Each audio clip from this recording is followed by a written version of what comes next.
And are we live? Are we live? Are we live? I don't know. And we're live.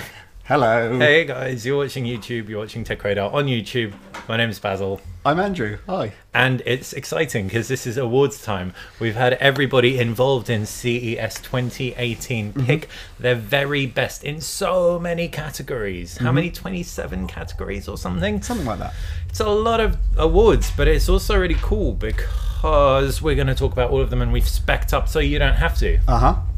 We'll be saving you time. And you can probably tell what the winner of the first award is because we have a lovely assistant in the form of a TV that we're going to control with a high-tech Xbox controller with a left and right, but I almost pressed right. I almost gave it away, but I didn't. I did. You didn't. I did good. Okay, Well, so we're going to start. So we are starting with... This probably should have been the one we ended on. Yeah. Let's face it, because it is a big award, but it is probably the least specific award, so it's a good opener.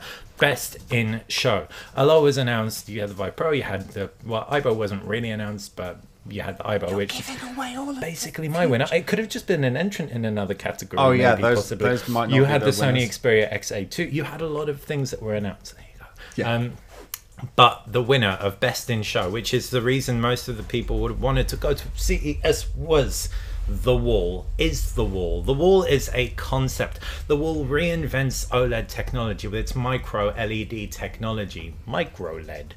What's even cooler is that it doesn't have any bezels because they've made the OLED technology so incredibly small that you don't need the framing. So that's why it's potentially modular, because you can just thwack two next to each other and it'll look like one. So just in case anybody doesn't know what the Wall is already, so when you say modular, it's already a TV that is phenomenally big just on its own, isn't it? 160 plus inches. Yeah, and then it being modular means that you can put additional TVs together so that if for some reason you needed a 4,000 foot, I'm exaggerating obviously, TV, you could and it would put be them all together. It would look very impressive because with that micro LED technology you have all of the advantages you get with OLED without many of the disadvantages. So you have an incredible contrast ratio, you have the deepest darkest blacks around, there is no backlight panel, so you have really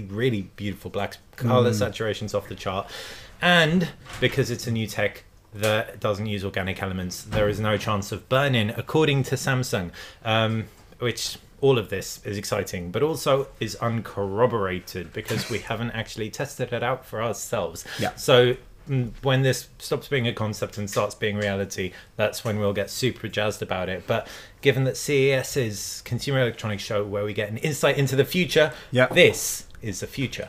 Is the future. I mean, yeah, whether this is going to end up being the sort of device that you actually have in your home is yet to be seen, because it would mean that you would have a wall of your house would be a screen. Kind of cool. Will that happen? We don't know. Maybe that will happen. But also, what you were just about to gesticulate was that the technology will eventually get smaller, get more consumer friendly, get into your homes. But in this case, they're probably going to charge big bucks while they can, and it's only going to be really attractive to businesses who need the biggest screen on the block. Do you know what the biggest screen on the block really would be? What? A screen that was like this far from your eyes, and that leads me on to my next category, which is the winner of Best. So it's not to give away a future winner, but it's actually won a couple of things. Yeah, and so this is People's Choice.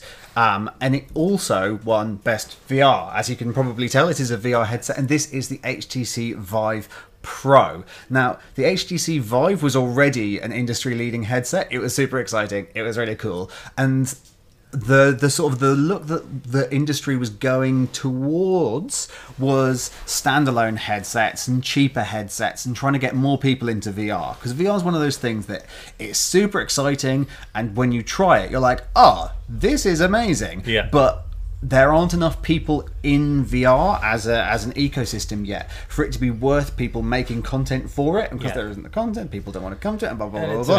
And so it's this vicious circle. And it didn't look like anyone was really going, okay, we're going to push the frontier in terms of making it better, like making it even more incredible. Yes. And then HTC Vive Pro came out, which is 78% increase in resolution on the original Vive, which is just madness. It's I've got it written down here to make sure I get it right. It's 615 dots per inch, which is crazy. It's dual OLED displays, and they also announced a way of making both the Vive Pro and the Vive wireless, which isn't in the awards thing, but is worth mentioning because it's one of the things that people are a bit like, oh yeah, but you do have to have the cables coming out of your head like you're a creature from Avatar, and now you don't. No, you don't. Which, I'm still a bit staggered by, because one of the main problems with making wireless VR is the amount of data that needs to get into the headset. So how's this wireless? Is it receiving a stream from your computer, or is it independently creating the wireless stream?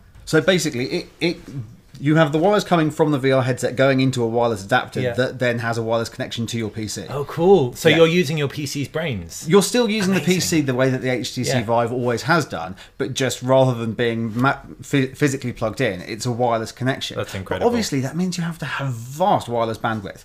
Anyway, I'm geeking out about that. This is the HTC Vive Pro. And we all want one in our homes. Yeah.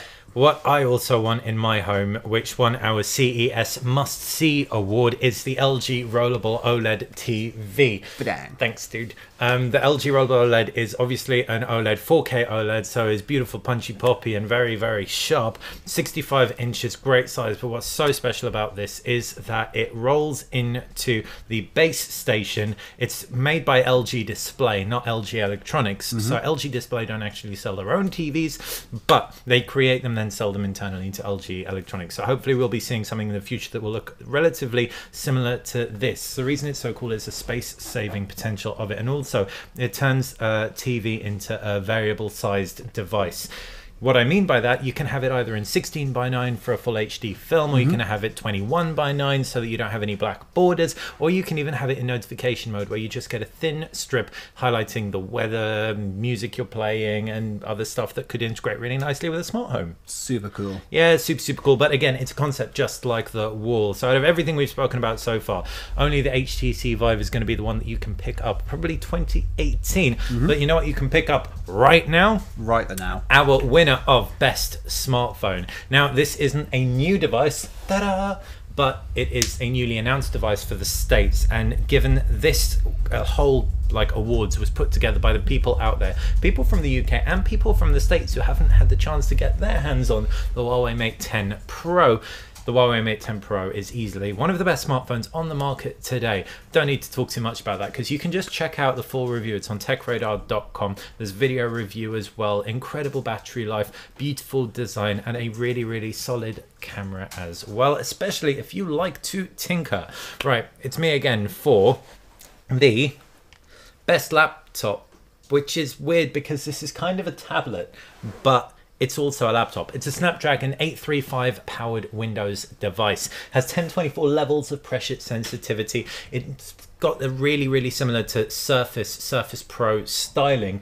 It is the Lenovo Mix 630. What's exceptional about this is just how premium it looks, fits, it feels, and the fact you've got that Snapdragon processor suggests you're going to get incredible battery saving, portability, productivity. Can't wait to find out how much this is going to cost in the UK and get one in my hands to review, and specifically because of that pen, Sketch On. Basil likes drawing. I don't like know if you drawing. know that, but I do. There are some videos where Basil does some crazy drawings. I don't so know what you're talking check about. that out. Before we jump on to the next one, which will be Andrew's, I'm going to check the comments because we haven't given any shout outs so far. There are some. There are some. Shout out to Jimmy Arisandi. Let's go, he says. McLeod710 says hi. Hi, McLeod710. Dimagu Tech Tips and Tricks says hi. Amanpreet Singh Dost says hi. Roshan Jose says hi. Rajiv says please award for the laundry folding robot being the dumbest thing ever. Oh. We don't have awards for the dumbest things ever. But if you did, we know what you'd make the winner. Think Gizmo. Hi guys, CES 2018, New Innovation in Technology, blah, blah, blah. That's actually a shout out for his channel, so I'm going to actually remove that comment. Sorry, dude. Matthew Lear, I liked the LG Echo show rival. Interesting. Oh yeah, very interesting. We've got hashtag Note 8 from Pele. No phones.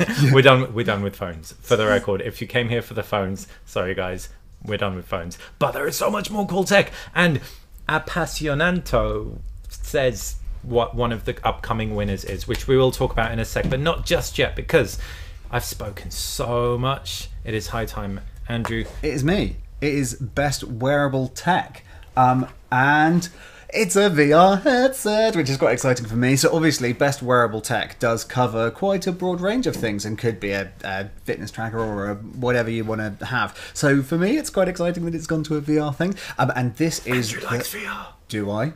Maybe. I do. This is the Lenovo Mirage Solo headset, and it is the first Google Daydream standalone headset. And so we've had Google Daydream headsets that require you to put your phone in, but this is a standalone headset. And so this is a big thing that we're hearing about at the moment, that HTC and Oculus and sort of everyone is working on standalone headsets, which basically standalone means that it doesn't require something else. It doesn't require a PC like the Vive and the Oculus do. It doesn't require a phone like the Samsung Gear VR does. And so it is a completely independent headset, and that's what this is. And you were saying about the laptop just before having a Snapdragon 835 processor. So does this. This also has 4 gigabytes of RAM, and it runs on Daydream OS, and it's got a thing called World Sense, which is its 6-degree method of locating itself, and so you can fully move around in a virtual reality world because it knows where it is. Cool. And so in forward and backwards as well as forwards and backwards and ups and down and all of that stuff. It's getting HTC Vived a little bit. So it's happening, and it's going to be under $400. They haven't said exactly how much it's going to be, but it's like, I don't know if affordable is the right word. That's not affordable based on the fact you could get a Snapdragon 835 device for around that and a Daydream headset. So you're paying less than you would for the 2 standalone ones, but then you'd have a phone. Yeah. But the experience will probably be a bit jankier given the fact you've got the 2 devices. Yeah. And seriously, check out our we've had some time with it, and it looks like it's going to be a pretty incredible device. Oh yeah, cool. And so yeah, from what we've written about it, it looks like this is the new standard to beat. And so definitely check out the piece on the site, which it looks like Basil is actually linking to in the comments. So if you're in our live chat, you will be able to see a link through to the Lenovo hands-on awesome headset. Yes. We have... Where are we going to next? We have a best gaming laptop category now, and it is the MSI GS63 Raider RGB edition. RGB edition is what really makes this gaming laptop so interesting. It actually develops on something that no one has done before. Everyone throws lights on everything now when it has the word gaming in it, but this one actually reflects the games that you're playing with the lights that it emits. Oh, that's cool. It is cool. So it'll look at the color palette of what's on screen. It'll fire, flash. It'll almost act as a continuation of the screen, but on your keyboard. And like, yeah, really, really, really smart. That is really good. Smart. So even though what's inside it isn't necessarily groundbreaking per se, this is so freaking like awesome for gamers who want to do it on the fly. It's me again for the best TV, and it is the LG W8 OLED television. Now, this is cool because it has Google Assistant on board, and that is the main thing differentiating it from other TVs LG's made, but it's also got a fancy pants high-tech processor inside that's a really decent upgrade, so everything around the user interface should just flow and look. Yeah, and voice assistant integration is a big thing that we're seeing out in CES this year. Yeah. Loads and loads of products like, and it's got Alexa in it, and you're like, oh, okay, cool. And I switched off my phone before this podcast thingy because I knew that if I was going to say the word I'm going to say now, it would go crazy. Samsung TVs now have Bixby on board. And more things, which... More things. Yeah, stay tuned for more things about Bixby, which we're not at yet, are we? But we might be soon. We are not, but we almost are. Where are we now? Oh, so we're slightly going back to a previous thing, because this is Best Digital Camera, and also... This might surprise people because... It will, because...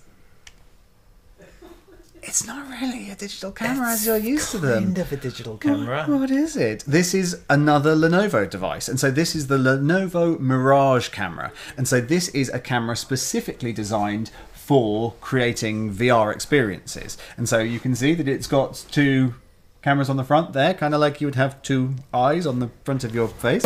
And those are 13 megapixel cameras, dual 13 megapixel cameras with fisheye optics. And it's basically a camera specifically created in order to make VR experiences, VR content. And so obviously there are a lot of 360 degree cameras. I'm doing mime of holding a camera orb. Which is sort of the way that, which is the way that we are doing a lot of 360 degree photography at the moment. But this is like slim, it's flat, you don't have to carry an orb around with you. And it doesn't create 360 degree, it's VR 180, which is what this type of camera, and this isn't the only VR 180 camera at CES, but this is the one that we chose. And it's coming in at under $300. Cool. And so still, like the other Lenovo, if you're going to be on the frontier of new technology like this, you're never going to be paying $100. Yeah, for something, but it's relatively affordable. Yeah, it's not like $1,000. Yeah, exactly. Also, Google and YouTube have introduced a new standard of 180 VR because a lot of their rationale is that what's behind you is behind you, and people might not necessarily care, but they want to see what's in front of you with some interactivity. So they've actually introduced 180 VR to a lot of phones. So if you open the YouTube app, you can record VR content with a regular phone because it just crops down and takes a very wide strip so that people can... Yeah, cool. Yeah, so everyone's kind of got a VR camera, but this is a good one. Yeah. And this, because it does the whole fisheye thing, it gives you the option to turn it into 2D. So if you want to create a video or a photo or whatever using this, and then go, oh, actually, I don't want to make this a VR experience, you have the option of doing that as well. Amazing. It'll lens correct and... Exactly. That's very, very cool. Yes. And now we're on to best gaming device. And you can't play a game on this thing directly, but if you plug some stuff in, NVIDIA's big format gaming displays, also known as BFGD, is our winner. And the reason for that is anyone who's seen NVIDIA G-Sync screens, high refresh rate, they look amazing.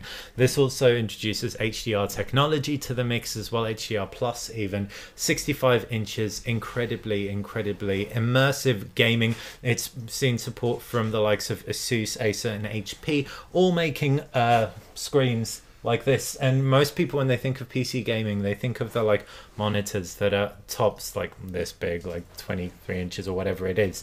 But this 65-inch immersive experience is just going to be off the chart. Yeah. Because PC gaming is usually the one that's at the forefront when it comes to the graphics and the pretty things that flash up. Absolutely. So yeah, on this, it will be unparalleled. Okay, next up it's me. Next up it is you. Best What's the category? It is Best Smart Speaker. And it's the LG Think. Think. So it's THIN, big Q. Yeah, and it is a Google Assistant speaker. And so, obviously, there are a lot of smart speakers out there on the market at the moment. And so, if you're like, do we need more smart speakers? Possibly, possibly not. But LG has created a smart speaker that is going to be doing premium quality sound. Okay. And so this is the thing that it's going for. And so it's partnered up with Meridian Audio, which is a major player in serious top quality hi-fi. And so it's a Google Assistant speaker. And so you can chat to it and ask it to tell you what the weather's going to be like and all that gubbins. But you can also listen to your music with lossless audio. And with this Meridian partnership, you get some seriously beautiful music out of it. Excellent. Which is a win. Yeah, I have a Google Home. I have a Google Home Mini, and I have them both paired to better speakers. Yeah, that's exactly it. And so you get it. So with Amazon's range at the moment, the Echo Plus has gone, and now we've put some actually really good speakers in there as well. And so clearly the main direction that smart speakers have been going in up until this point is like make it so that it works as a smart speaker and make it so that it's affordable so that people buy it, but actually in terms of speaker quality they haven't been brilliant up until this point. And so now we're seeing a wave of it's kind of a diverse choice. You can either go, I just want something that isn't going to break the bank, that I can just pop on the side, and so you get the Google Mini or you get the Dot or whatever, and then you go, oh, actually I don't want to have a speaker and a speaker and a smart speaker and a speaker and another speaker and more speakers, and so can I just have one thing that is all of it? And yes. Also, Google Assistant speakers that are made by Google, so Google Home devices, generally don't have the best inputs and outputs. And so if you're getting a third-party solution, you'll be better catered for in that respect as well. And it's probably is it going to undercut the Macs? Do you know? I don't know if the price was in terms of price, I don't know. So watch this space for pricing on that, when you can read the article, obviously, on TechRadar, which I am going to chuck into the live chat. I will read more of your questions in a second, but Andrew has something else to say. So yeah, he can do that whilst I'm talking about the next thing, which is Best Fitness Tech, which is the Garmin Forerunner 645 Music.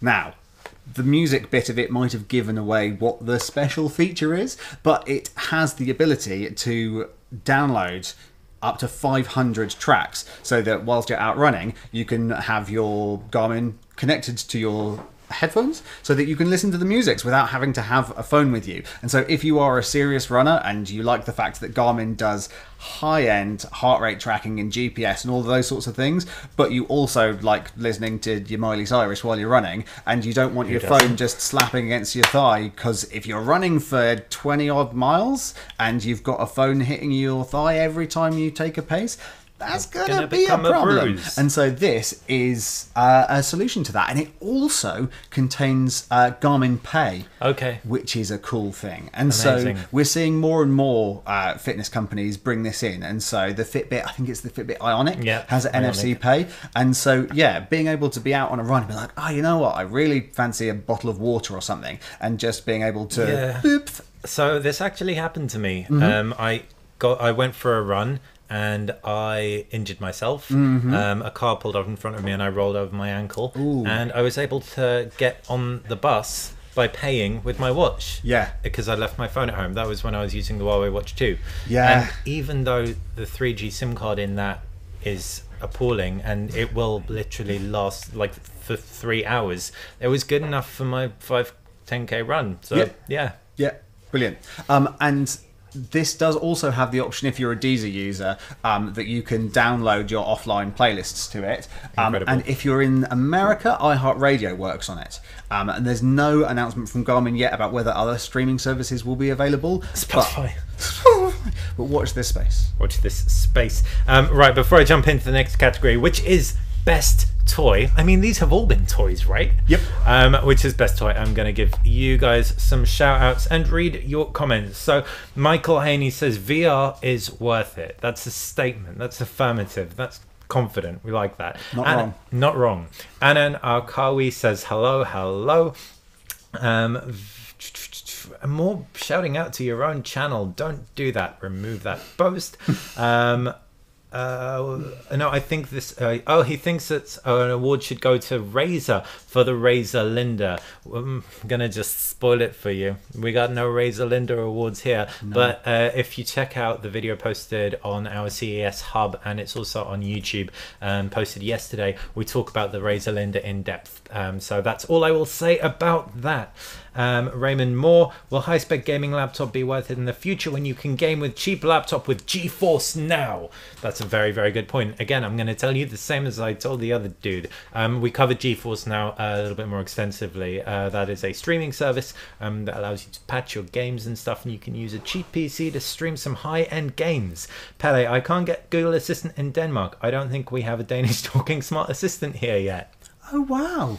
I didn't know about that. I didn't know that. That's Okay. Okay. So obviously it is an interesting thing when you have to translate. And so this is the reason that Bixby took such a long time. Sorry, I was kind of hoping I was going to set your phone off. I'd forgotten. So my phone is on the table off because last time we did this, Bixby went crazy. Yeah. So one of the reasons that it's, I don't know if it was ever confirmed, I think it might have been, that Bixby took such a long time to come out was because they had to do an English version of it, because Samsung is not an English company. And so Bixby had originally been created not speaking English, and they were like, oh yeah, we need to make it so that it does, so that we can bring it out in America and England and all that sort of thing. But obviously you've got to create a smart voice assistant for every language.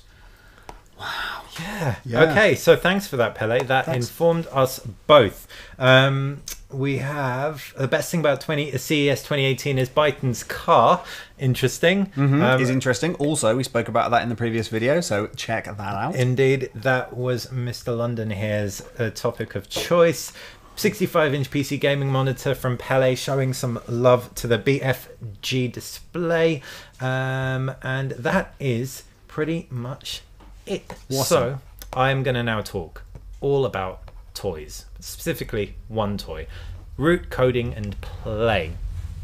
So this is the best toy of the show because it isn't just an indulgent toy for indulgence's sake. This actually teaches kids coding. You've got this thing that looks like a Roomba. It's got levels of coding entry, and it will help your kids get up to speed with all of the other cool kids in Silicon Valley. Yeah, but so, actually everywhere now. Well, this is just it. That like the STEAM principles are becoming a more and more required skill, and the amount of people needed to go into... What are the STEAM principles? Oh, so science, technology, engineering, arts, and I always forget... Mathematics. Mathematics. I think it might obvious. Be... yeah, it's mechanical. I think stuff. Rather than mathematical. Forgive me if I'm wrong on that.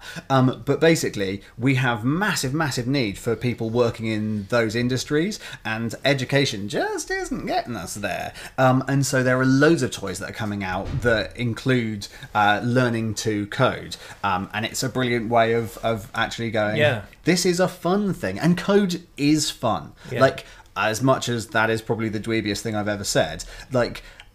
It's one of those things where you look at somebody doing code and you're like, that looks boring, or you look at code and you're like, that looks difficult to get into. Yeah, but then you play Candy Crush and you're like, this is so much fun. Yeah, that's all code. Yeah, but also like as soon as you actually start experimenting with things and go, oh, I can make a difference to a thing. Like as soon as you do basic HTML or CSS or JavaScript or whatever, and you go, I just have to change that percentage and suddenly that works. Yeah. I can make that stick to that, and like it's the same thing as when you're a little kid and you play with mud and you go, oh, actually, if I shove all of that into that shape, it looks like a dog or whatever. Yeah. That actually with code you can be like, if I fiddle around with these bits of code, suddenly I can make a website that looks like this, or I can make a robot do this, or I can make something that functions in this way, and it's really cool and fun, and you just have to show the kids. You do.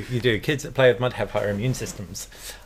So root, basically this thing looks like a Roomba. It moves around. You can control it, and you can also teach young adults coding using it as well. So that is why it won our Best Toy of CES award.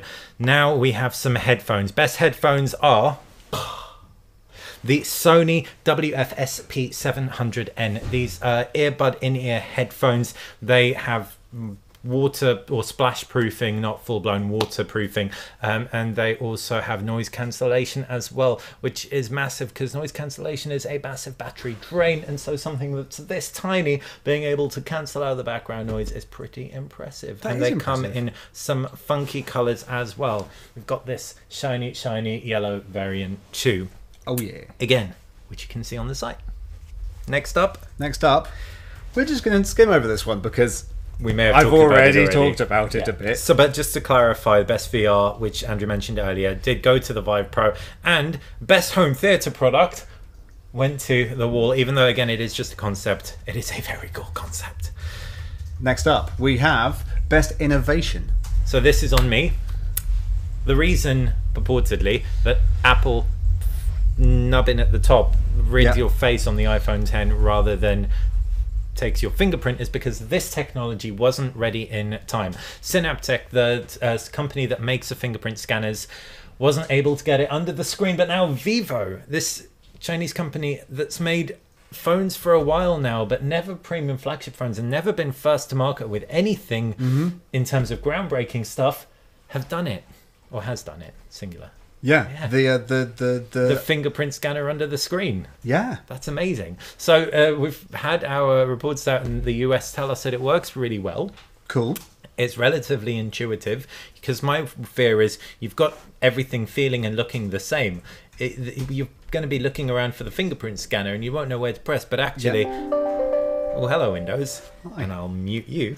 It's actually quite a natural experience. And the thing I can, I guess, compare it to is if you have a Samsung Galaxy S8 or a Note 8, in the middle on the center, just where the screen is meeting the bottom bezel, you press it and it vibrates slightly. And so you know just that's a little haptic. Yeah, you know that's the home button. Yeah. And so I'd imagine it's similar. Once you get used to it enough, that this home button now, I'm used to having used the Galaxy S8 since it came out at the beginning of last year. Yeah. So I'm excited. Thanks, Vivo, for bringing this to market. That is exciting, because obviously Face ID has not been without its faults or criticizers. No, but it also has promoted some innovation around being the only face recognition to a completely in the dark and other stuff like that. Super cool. Yeah, super cool. So if you want to see more about Face ID, Gareth's reviewed it. He absolutely loved it. I've used it a lot. Tom behind the camera uses the iPhone 10 as his primary device and doesn't have any problems with Face ID.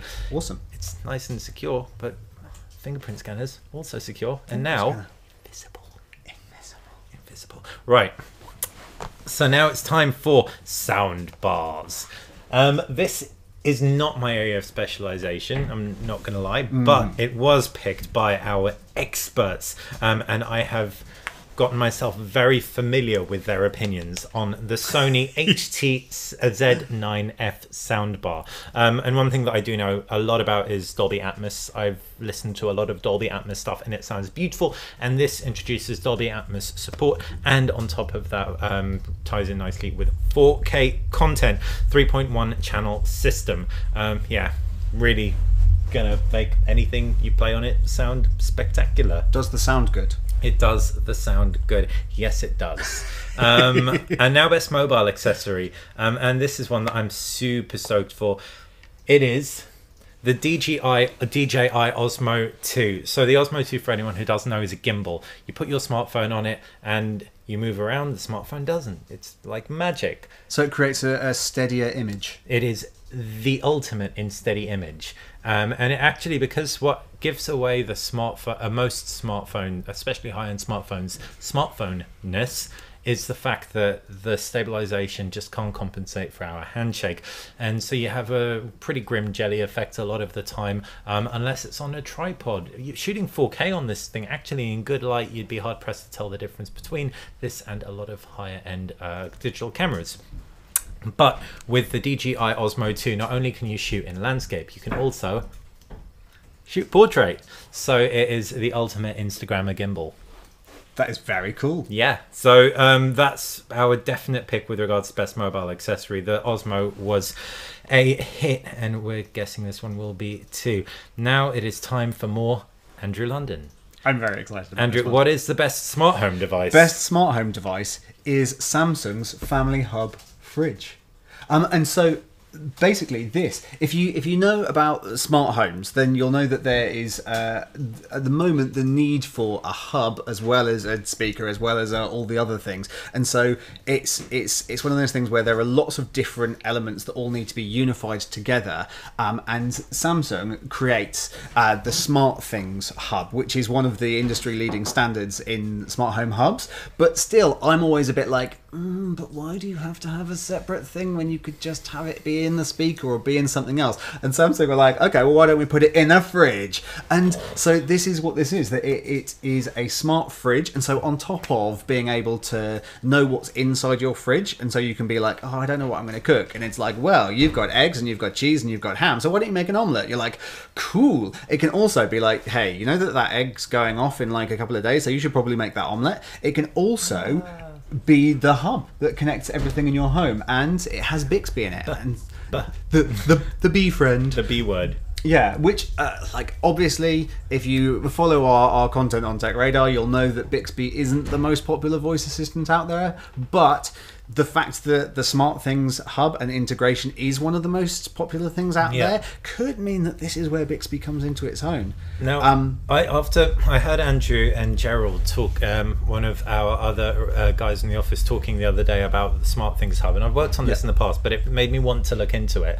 So just to give people a backstory, Samsung introduced SmartThings a few years ago, and it created a universal, or it used a universal language for smart devices to talk to other smart devices. So you could get smart devices from Yale, so it could unlock your door, pair that with some lights, some speakers. Yeah, that's exactly it. And so if you have, so if you've got products that are in the Hive ecosystem, for example, more often than not, I think I'm right in saying this, that they will only speak to other Hive products or products that have been created in partnership and blah, blah, blah, blah, blah. But when you have a hub that is a universal hub, like the SmartThings hub or the Wink 2 or Homey or any of these, that they are to control all of your different smart home devices. And this is one of the big sort of shortcomings of the Amazon Echo and Google home range, is that they don't have Z-Wave or Zigbee, which are these wireless protocols. I won't get into it too much now, but yeah, so basically these hubs are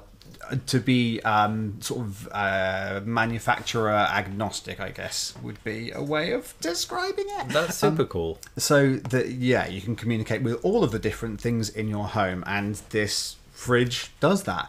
We were chatting the other day about a problem with having technology inside your appliances that you don't usually replace for a long time. We were. And so off the back of that, I wrote an opinion piece about modular kitchen tech. And so if that's a thing where you're watching this going, yeah, but what happens when that tech becomes redundant? You don't want to replace your fridge. I thought the same thing. And so I wrote a piece about it, and Basil is, as I speak, putting the link to that in the comments, and so check that out. Yeah, it's really good. I read it. I liked it.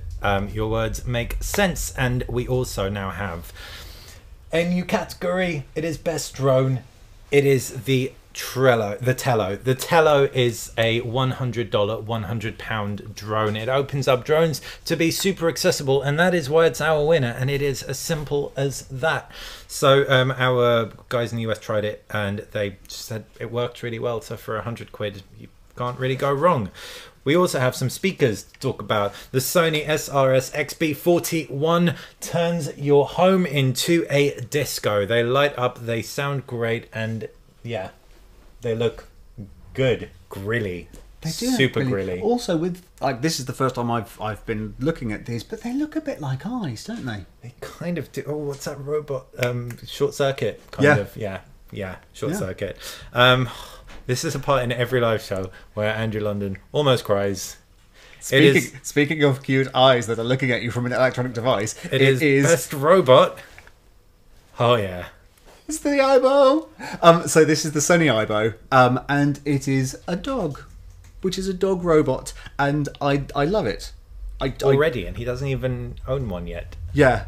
I have never owned an AIBO, but I want to have, and I want to own the new one. They are, if you don't know already, AIBO for a long time was one of Sony's very expensive and very niche products, but that people really loved. It was like the first real mainstream robot you can have in your home that people were like, oh yeah, I actually would have that in my home. So like Steven Spielberg's film AI, when he's got the teddy bear walking around, and you're like, oh yeah, that would be awesome. But then all the robots that came out were like, yeah. You're like, okay, I don't want that in my house. No, and then the AIBO came out and you were like, it's so cute. And this, for a long time, the AIBO went away. Sony basically stripped back some of its more extravagant devices. And then now it's back. And so this has got OLED eyes. It's got so many sensors. It's got touch sensors on top of its head, on its back, under its chin. So you can give it a little, the proud stroke. I like to call it the proud stroke because our dog... Andrew is a dog owner. Yep. Our dog, when you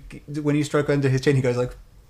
he looks like he's really proud, and so that's the proud sensor. It's got cameras in it, and the cameras are really cool because it means that it can actually learn your expressions, and so it has artificial intelligence in it, which is another big keyword of CES. But it can learn voice commands, and so it does sit and all of those bits, but it can also learn your facial expressions, and so it will know who's talking to it and will respond differently to you based on who you are and how you're feeling, which is sweet. In my notes here I've written it's adorable, which I mean is in true. Andrew's notes he's literally written it's adorable 17 times. But I can't blame him. Look at those OLED eyes. Yeah, and it's going to be around $200. 200? Oh, I wish. that was just me wanting it to be that. Yeah, Sorry, I missed a zero off when I spoke. $2,000. Including pet care for a year. Yeah, so it's not going to be cheap. No, but it is definitely the best use of AI in anything ever that I've ever seen ever. In fiction or reality. No exaggeration there. No. Best AR though, not AI, AR. AR, and so augmented reality. This is the Vuzix Blade. Yeah, That's a name, isn't it?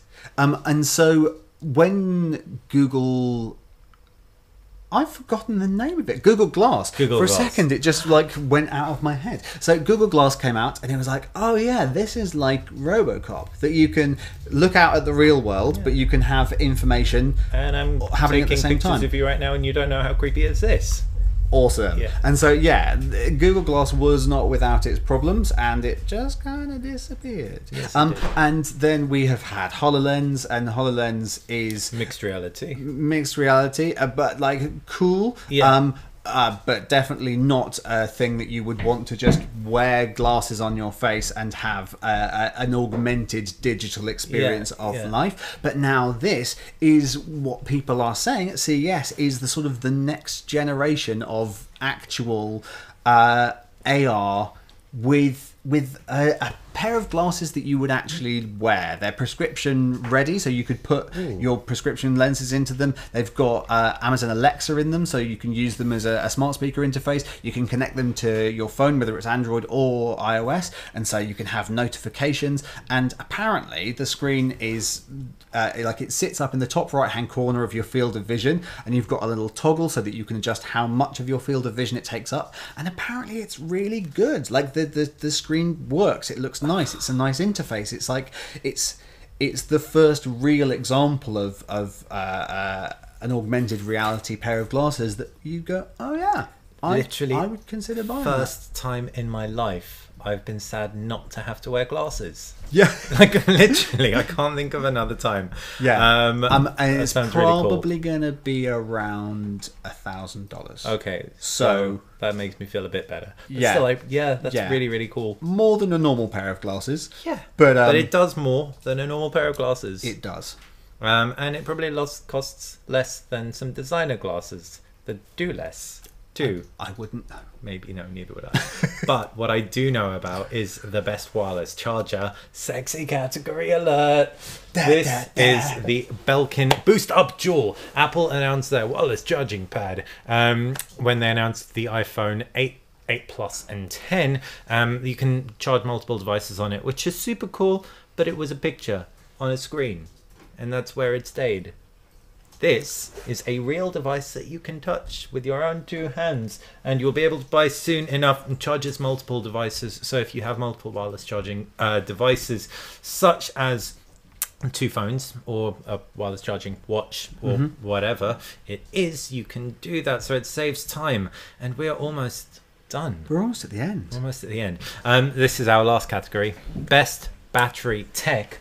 And our very, very enthusiastic US writer Kevin Lee was adamant that this one was the best thing ever this CES because it saved his bacon on multiple occasions. The Mophie Power Station AC, 2200 milliamps of battery power. You can charge your laptop on it. You can charge your phone on it. It isn't crazy big. They've managed to do the unshrinkable and shrink battery tech, but they haven't really. They've just been very, very smart with their battery design. And as a result, it will keep your everything powered up for the whole day. 2, 3, 4, you got it.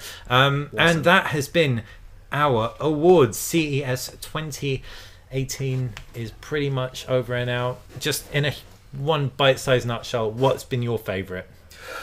Oh, AIBO. And mine, and also the fridge. Yeah, and mine is the concept of the wall and the rollable TV. Yeah. If I got to pick two like you did. Yeah. But that is us done. I'm not going to go just yet because we haven't read your comments in a little bit of time. A couple of final quick shout outs to Mohammed. Another one to Pele, who wants a drone that's pocket size and can record 4K films. That would be handy. Yeah, I mean, we're getting to the point now where there are drones that are the size of a phone that you can just and they just hover and take selfies. So obviously, I don't think any of them are doing 4K video yet. But it's not beyond kind of the limits. Yeah, it's a direction that drones are heading in. Yeah, potentially.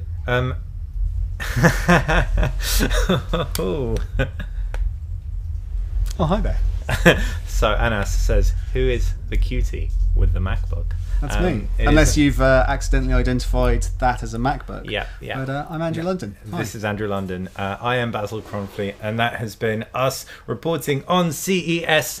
Thank you guys for watching. Have an excellent rest of the day. Yeah, all of that. Bye. Bye.